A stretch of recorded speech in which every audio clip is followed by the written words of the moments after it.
Welcome back to another episode of Ruthless TV, where I break down Tyler Perry's The Oval scene by scene. Now, let's get into this trailer breakdown. The scene opens with Hunter advising Victoria to look at the price of all of this, the price of being the president of the United States. So maybe Hunter is suddenly developing a conscience, right? And I've talked about this in other videos where it would be very interesting to see Hunter develop, as a human being, right? I really want to see this character develop into something else, right? And him saying this at the very end or the last episode in season 2 may give us a little peek inside of what we can expect in season 3, and we may see a little bit of growth in Hunter. Then Victoria asks him if he's scared. And I'm with the First Lady on this one because clearly this is a side of Hunter that she's not too familiar with. I mean, she's seen the cheating Hunter, the disrespectful Hunter, the degrading Hunter, the deadbeat dad Hunter, but scared Hunter, maybe not so much. She's forced to ask this question, right, if he's scared. And in this instance, rightly so, because we have a lot of people that are in opposition of the president, right? We've got Bobby and Max, we have Jason, his own son. Then we have our barnyard babe Blakely here and the general. And we'll talk about him just a little bit later.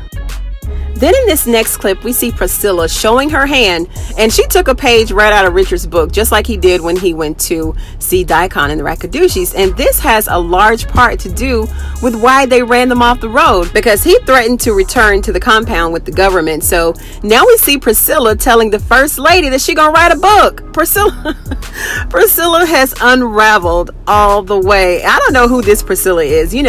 Priscilla used to be smart, cool, calculated, supportive, stern, but lately she's been falling apart, just not true to herself. Well, if your husband was huffing the First Lady, who is your boss, then this is, probably the reason why it would, take her out of character just a little bit, but not to the point where you let the opponent know your next move. So now Victoria may feel that their ride in the White House is being threatened, and there's no telling what we can expect at this point. Then we move on to Barry, and Barry is telling Nancy that he's going to go get his homeboys and then go back to the compound and get Callie himself. Barry, sit down. Just sit down.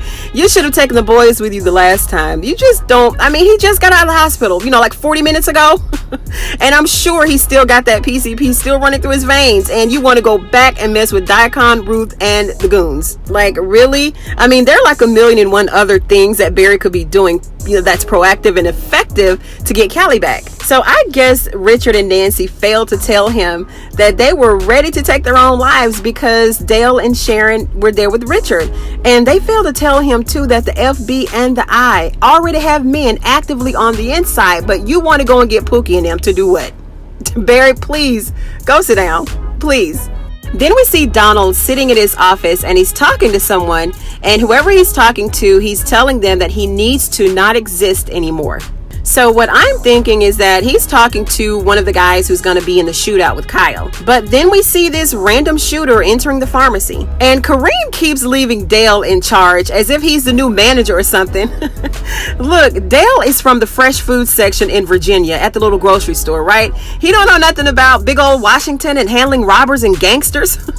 Poor Dale. I don't know if Dale's going to make it out alive, guys. Dale has halfway escaped Killer Kyle. He's been turning upside down, topsy-turvy in trucks with Sharon and Richard, and they didn't give him any medical treatment, none whatsoever, for the bloody bruise on his head, and he lives in his truck. So he's been on edge, for quite a while, and this would be the perfect time, Dale, to just go in, right? Just nut up and let this intruder have it. He even draws a gun on Dale, so Dale's time on Earth may be shortened after this, unfortunately. Then we move on to Victoria, Hunter, and her father, and he turns to look at them both and he says, "You both die a horrible death."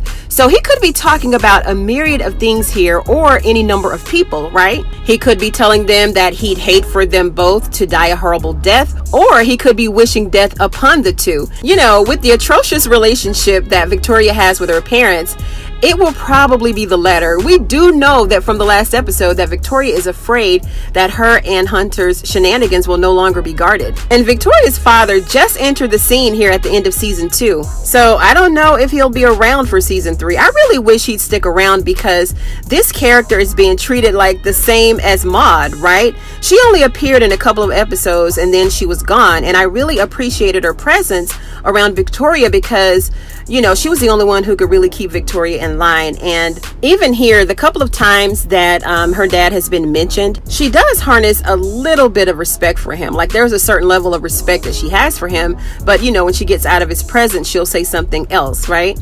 I don't know. It was just a little refreshing to see her relationship with her parents because it reveals a lot about why she, you know, interacts with her own kids the way that she does.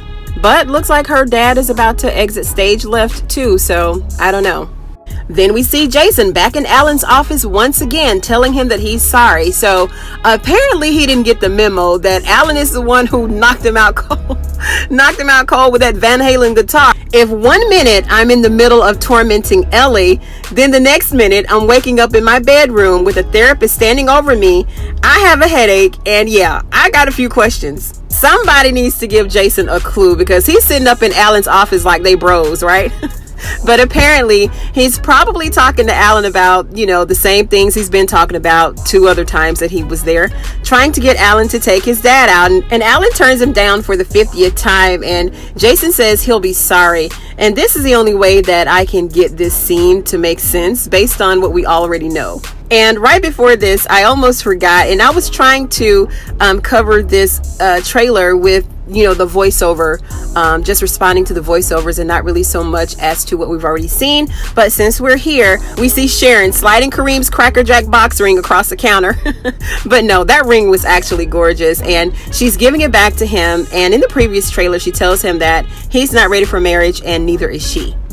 Then in this next clip, we see a new face being added to the Blakely bunch. It's Sam, and the general is standing there telling them that this is big enough to bring down the president and the entire party.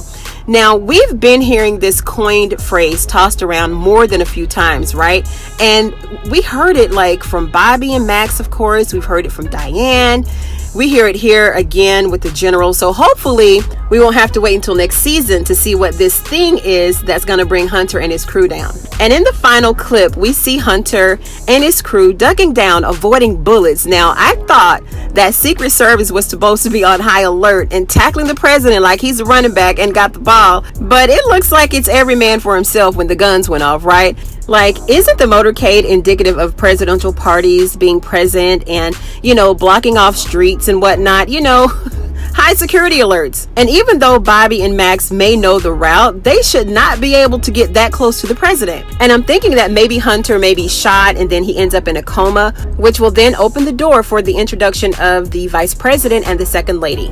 And there was a commenter who wanted to know who I thought was going to die off in season 2. And if I'm able to find the comment, I'll screenshot it and post it here. If not, I'll just give you my predictions. But I definitely know Ellie for sure, maybe killed off. Possibly Priscilla, Lily, maybe. And that I say Lily based on the episode description. And possibly Dale and Hunter being shot or hurt really bad. Those are my predictions. We didn't see Lily or Ellie anywhere in this trailer, so there was probably a reason for that, as if, you know, they're trying to throw us off so that we won't suspect that they're the ones who are going to be killed. But let me know what you guys think. Drop me a comment below and let me know who you think is going to make it to season 3, who's not going to make it to season 3. Thank you so much for joining me on this episode of Ruthless TV. I appreciate you taking the time to listen, and I'll see you in the next one.